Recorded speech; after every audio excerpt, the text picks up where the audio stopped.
Karim amma ba'du. Teman-teman sekalian, jadi ini ada Kalkudari teman-teman ya. Jadi Kalkudari ini ada di kolom komentar sebenarnya teman-teman ya. Jadi di sana itu ada konten saya, video saya tentang Kalkudari, orang yang mendapatkan kecelakaan ya, disebabkan telah mengusir jamaah tabligh. Maka ini di komentar ini ya, jadi kita perlihatkan saja ya, di samping ya, saya perlihatkan ya. Jadi kejadian ini katanya tahun 2003 teman-teman. Di 2003 di mana ada seseorang ya, seseorang yang benci, yang tidak suka dengan jamaah tabligh. Lalu ketika jamaah tabligh itu jauhlah ya, biasa kan jamaah tabligh kalau di masjid, kalau masuk ke satu tempat, satu kampung, mereka program di masjid, lalu programnya itu qoblal maghrib atau ba'dal maghrib itu mereka itu jauhlah ya. Jadi jauhlah itu artinya keliling, silaturahim dari satu rumah ke rumah yang lain untuk mengajak saudara-saudara ya, artinya tetangga-tetangga masjid di kampung itu untuk memakmurkan masjid. Maka di salah satu rumah ada seseorang itu dia nggak senang sampai dia bawa parang, dia bawa golok untuk menakut-nakuti daripada jamaah. Jadinya tidak terima lah ya. Banyak sih kejadian seperti ini, bahkan ada jamaah juga dilempar, kemudian ada jamaah juga disiram pakai air comberan, itu banyak kejadian. Tapi kejadian yang kita akan sampaikan ini di kolom komentar ini ya, komentar saudari kita kayaknya di Akhwan. Jadi dia sampaikan itu dia bawa parang golok ya.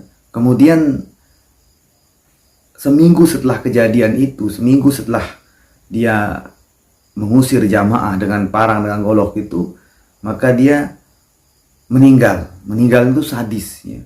Dia ditabrak oleh kereta api, lalu kemudian tubuhnya itu diseret oleh kereta api sampai hancur, kepalanya lebur, hancur seperti itu. Nauzubillah min dzalik ya. Jadi itu seminggu setelah dia mengusir daripada jamaah tabligh. Jadi sebenarnya teman-teman, semuanya ini dari Allah. Semuanya ini dari Allah Subhanahu wa taala ya.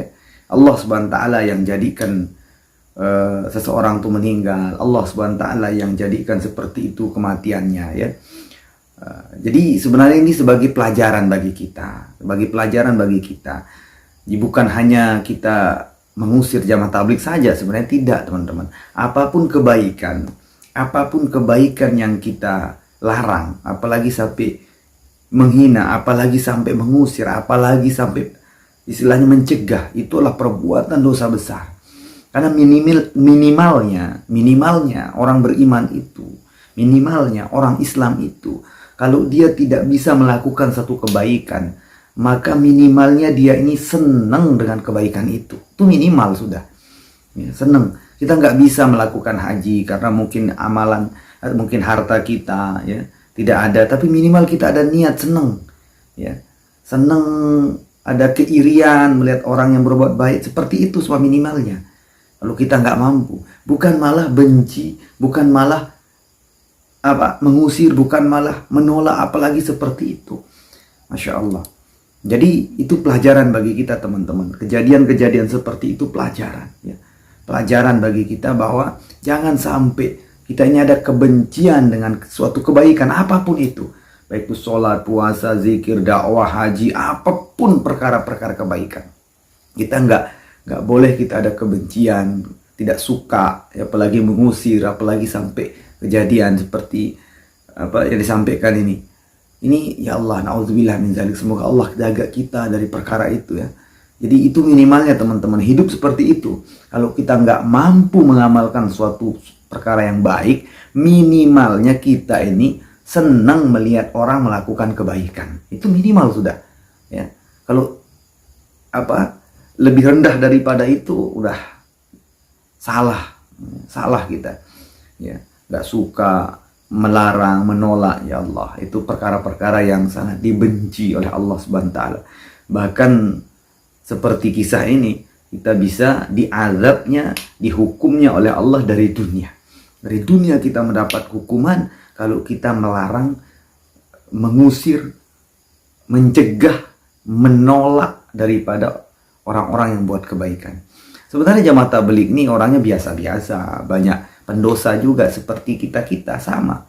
Banyak yang mantan-mantan preman, tidak semuanya orang alim, tidak semuanya ulama, ya, tidak semuanya ustadz, enggak. Tapi banyak juga yang kalangan-kalangan mantan-mantan pendosa, mantan preman, ya. Banyak juga yang kami orang pendosa. Tapi yang kami bawa ini, yang jamaah tabligh bawa itu adalah kebaikan, yaitu perintah Allah, ud'u ilallah. Ya, Allah perintahkan untuk apa? Dakwah, ngajak orang kepada Allah. Allah perintahkan ajak orang berjamaah. Allah perintahkan ajak orang untuk sholat ke masjid. Allah perintahkan untuk bagaimana ajak orang untuk zakat, ajak orang untuk puasa, ajak orang untuk haji, ajak orang untuk berbuat kebaikan. Wa tawassaw bil haqq wa tawassaw bis sabr. Jadi kita saling mengingatkan, kan dakwah dalam perkara kebaikan, hak. Hak itu apa? Umum, kan banyak hak itu. Perkara yang hak, perkara yang baik, perkara yang benar, perkara yang amalan soleh itu banyak. Nah, itu makanya kemudian saling nasihat untuk bersabar. Makanya dengan sabarnya jamaah tabligh ini, dihinakan, dicaci maki, diusir, tidak melawan mereka. Mereka doa, malah doa hidayah.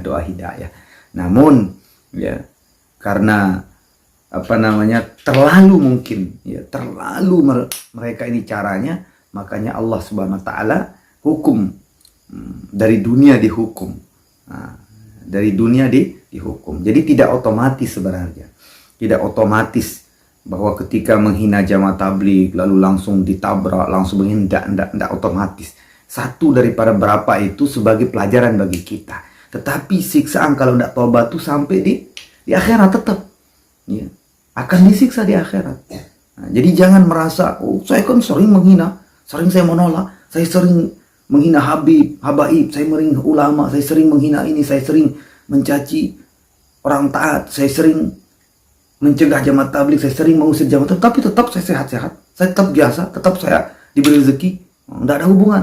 Memang, nah, tapi tetap yang namanya perbuatan buruk itu, coba kita pikirkan.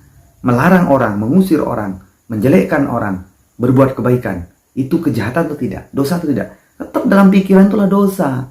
Cuman kadang azab itu, hukuman itu, dia dihukum dunia, kalau tidak nanti ditangguhkan lebih dahsyatnya nanti hukumannya di akhirat. Tapi dari sekian-sekian orang yang kejadian seperti itu, sebagai pelajaran bagi kita, agar kita ini berpikir, apalah takkilun, apakah kalian tidak berpikir, apakah kalian tidak punya akal, apalah tatafakkarun, apakah kalian tidak berpikir. Jadi itu agar kita berpikir, orang yang hidup seperti kita ini, yang masih ada pikiran, ini berpikir bahwa inilah siksaan, azab, ya, daripada orang yang melarang orang berbuat kebaikan, daripada orang yang mengusir orang berbuat kebaikan dari dunia, lebih-lebih nanti di akhirat. Mudah-mudahan kisah ini, Al-Ghazali ini, cerita ini memotivasi kita untuk semakin dekat kepada Allah dan semakin senang dengan kebaikan-kebaikan, dan kita gembira, senang, bahagia melihat orang melakukan kebaikan. Subhanallah bihamdika,